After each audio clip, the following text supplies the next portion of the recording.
Então eu vou repetir.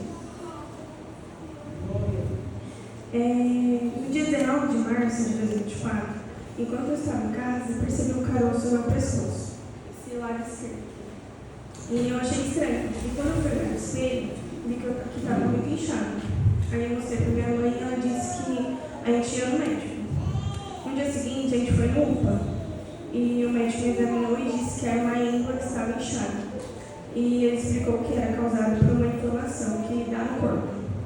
E ele falou que com uma injeção, o inchaço ia desaparecer em 10 dias. Mas os dias passaram e o caroço não sumia. Pelo contrário, aumentava. O inchaço vinha dessa parte aqui do rosto, até meu olho ficava muito inchado. Minha mãe marcou uma consulta com o otorrino. E a gente explicou o que estava acontecendo e ele confirmou que era uma íngua inflamada. E ele prescreveu um antibiótico por 14 dias. E orientou que se o inchaço não diminuísse em 2 dias, eu deveria ir ao pronto-socorro com uma carta que ele nos deu. 2 dias depois, o inchaço continuou piorando, foi aumentando muito mais. Eu fui trabalhar e estudar normalmente, mas estava muito desconfortável. No final do dia, pedi para minha mãe me levar no médico e fomos no hospital em Piranga, onde eles realizaram exames de sangue, urina e tomografia, além de tomar medicação intravenosa. Os exames deram normais, mas com o antibiótico anterior não tinha sido feito, o médico pediu para me internar para administrar remédio na veia. Eu fiquei no hospital guardando uma vaga e um quarto, mas logo informaram que eles não tinham a minha especialidade para o meu caso e disseram que precisaria ser transferida para o hospital em São Paulo. E às 2 horas a ambulância chegou e me levou até lá. No hospital, fui examinada por uma médica que pediu nossos exames de sangue e tomografia. No dia seguinte, um infectologista fez diversas perguntas sobre minha saúde, para poder investigar. Perguntou se eu tinha animais, se eu morava perto de áreas rurais, ou se tive febre, cansaço ou calafrios. Eu respondi que tinha animais de estimação e que havia sentido apenas cansaço e calafrios na primeira semana, quando o caroço apareceu. E ele pediu mais exames. E na sexta-feira, um hematologista, que também estava investigando o meu caso, entrou no quarto e disse que suspeitava de um tumor. Ele pediu uma biópsia que foi realizada no dia 8 de abril e o resultado era previsto para 15 dias. Quando ele nos informou da suspeita, minha mãe ficou sem chão. Começamos a orar e pedir para Deus que não fosse nada grave. E quando a gente aguardava o resultado da biópsia, minha mãe e os irmãos não contaram para ninguém. E depois de 12 dias internado, eu recebi alta e voltei para casa. No dia 22 de abril, a gente voltou para o hospital para buscar o resultado. E como a gente chegou muito cedo, eu peguei o laudo e não consegui resistir. Eu estava muito ansiosa e eu fui ler o que estava escrito. E lá estava escrito: linfoma de Hodgkin, clássico, subtipo, celularidade mista. Eu não entendi, então fui pesquisar no Google. E eu vi que era câncer. E naquele momento eu desabei em lágrimas. Minha mãe tentou me consolar, mas ela também começou a chorar. E a psicóloga do hospital veio conversar comigo, enquanto a gente aguardou o médico. E ela perguntou sobre os meus medos em relação a esse diagnóstico. E eu respondi que tinha medo do meu cabelo cair.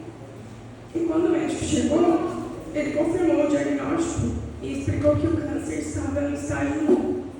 E que após realizarmos um exame chamado PET-scan, a gente ia iniciar o tratamento. Apesar do impacto da notícia, a gente sentiu a mão de Deus ao saber que estava no início o câncer, porque é algo raro nesse tipo de câncer. O tratamento envolvia 2 ciclos de quimioterapia, 4 sessões, e a colocação de um catéter, que é um aparelhinho que eles fazem uma cirurgia para poder colocar, para poder administrar os medicamentos. Apesar do medo da angústia, eu confiei em Deus. Minha mãe sempre me incentivava, dizendo que Deus estava cuidando de tudo.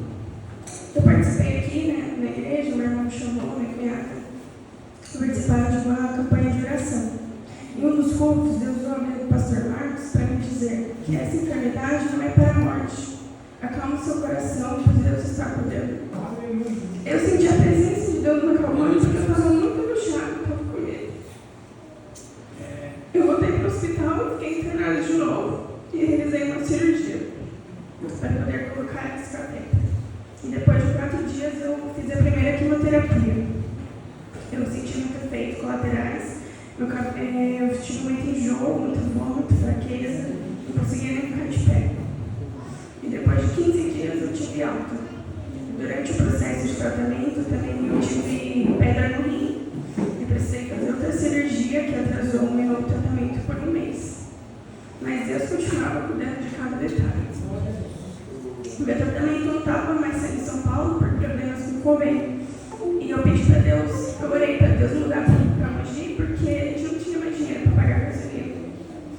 E graças a Deus, a gente conseguiu aqui em Mogi, no centro oncológico. E quando eu passei em consulta com a enfermagem, os enfermeiros conversaram com a gente, explicou que eu não podia ir para a praia, não podia ir para a piscina, e não podia pegar sol durante o tratamento. E quando a consulta estava quase terminando, ele olhou para mim e disse: e o seu cabelo vai cair, tá?